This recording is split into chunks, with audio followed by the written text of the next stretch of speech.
zamanında değişik devlet kademelerinde görev almış. İyi bir hukukçu. Buradayız başkanım.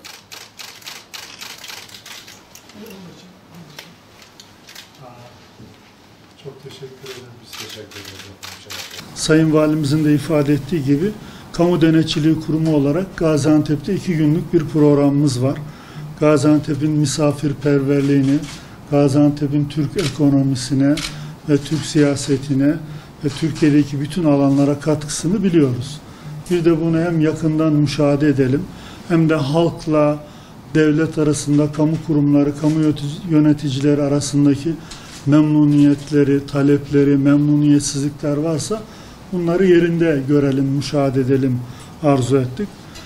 Bildiğiniz gibi dünyadaki yaygın adıyla Ombudsmanlık, Türkiye'deki adıyla Kamu Denetçiliği Kurumu, halkla devlet arasındaki dostluk köprüsüdür.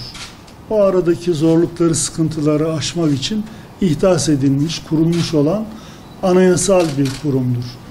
Biz Ombudsmanlık olarak, Kamu Denetçiliği Kurumu olarak vatandaşın idareyle, gerek yerel yönetim, gerek merkezi yönetim, kamunun bütün kurumları ile ilgili herhangi bir sorunu, sıkıntısı, talebi, şikayeti olduğunda ve bu eğer kamu tarafından karşılanmıyorsa, mağduriyet edildiğine inanıyorsa, insanımıza söylediğimiz şey şudur: mahkemeye gitmeyin, bize gelin.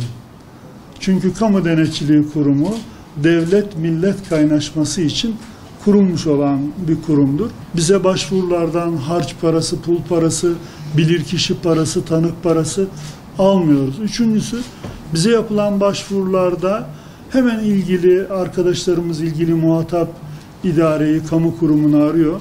Dostane çözüm arıyoruz. Bir de dördüncü önemli özelliğimiz, bize müracaattan itibaren 6 ay içerisinde karar veriyoruz.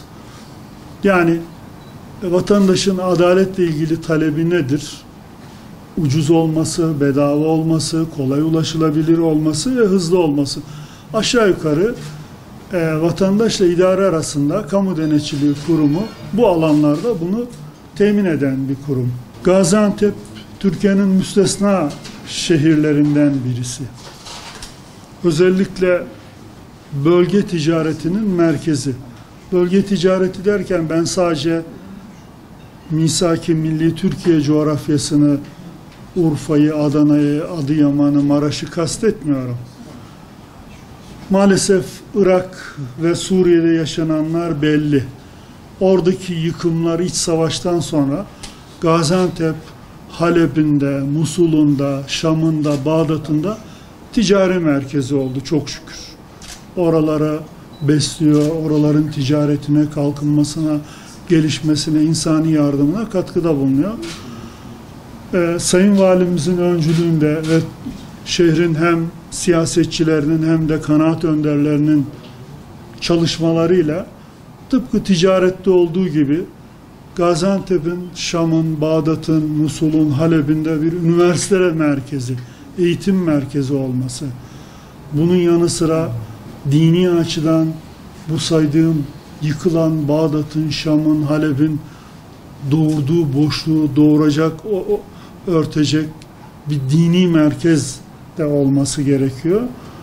Türkiye buna hazır zaten. Gaziantep bu fonksiyonlarını ifa ettiğinde bütün Türkiye'ye örnek oluyor. Biz gittiğimiz illerde arkadaşlarımızla bunları istişare ediyoruz ve bu anlamda karşılıklı teşvik ediyoruz onları. Aynı şeyi Edirne için biz Edirne'deki arkadaşlarımıza söyledik.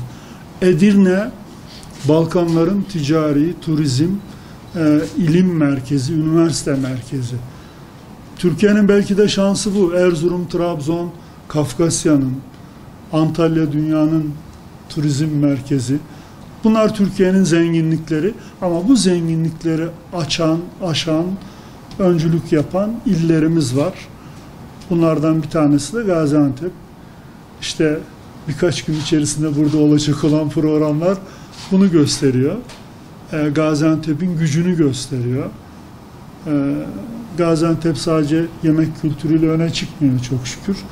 Ticareti de, ihracatı da Türkiye'nin sayılı illerinden onların başında geliyor. Suriye İç Savaşı'ndan sonra Türkiye'ye gelen, Suriye'de evi yıkılan, annesi babası ölen, eşi çocukları ölen veya yetim kalan, öksüz kalan insanlara kucak açan illerimizin başında geliyor.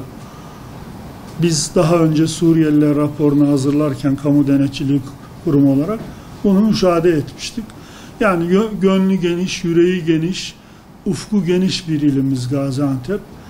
Bu anlamda da Türkiye'de öncü illerden birisi. İşte bu çalışmalarda kamu hizmetleri ne durumdadır, vatandaşın memnuniyeti, istekleri, talepleri, bunları hem vatandaşla hem sivil toplum örgütleriyle hem de Sayın Valimizle ve Belediye Başkanımızla görüşeceğiz. Panel koyarız hem okuruz hem okuturuz efendim. Bunlar kamuyla vatandaş arasındaki şu anlamda yol haritasında belirtiyor.